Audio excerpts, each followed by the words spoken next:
many points, and in next few minutes I will speak on the how we can avoid the some instrumental retinal diagnostic procedures on the basics of the clinical evidence and their statistical logic of the total scenario. So there are so many equipments are available now in the market, a wide range of for the retinal imaging systems, OCT, angiography, color photo, B scan, so many things are there, as Dr. Jishan told. In fact, if we look, the incidence of retinal diseases are 7 to 8 approximately percent, and incidence of macular diseases are 8% of among them. The availability of and reliability of these available equipments are very much variable. In a B-town city of India, we can say 70% of ophthalmologists have OCT, fundus camera, etc., ranging from basic models to very advanced model also. And how reliable are the machines and their quality of images is still doubtful. Among these ophthalmologists, only 10% have authentical vitreoretinal tanning.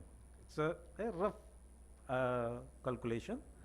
So the results are not interpreted properly by them, and it should always be correlated clinically.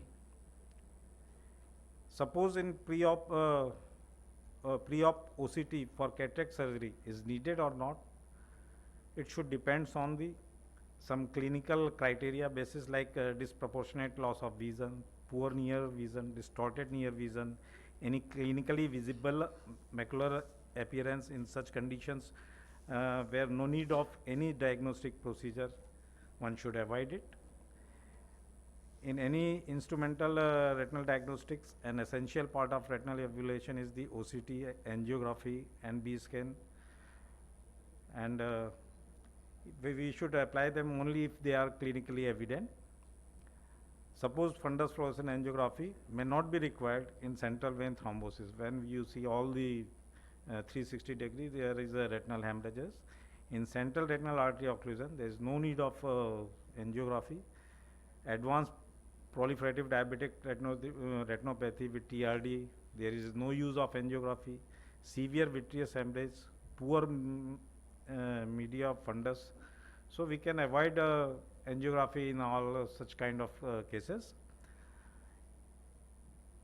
Sometimes injudicious use of B scan do occur, like if media is clear, better to see clinically, evaluate the fundus with indirect ophthalmoscope, like in case of cataract, vitreous hemorrhage, retinal detachment.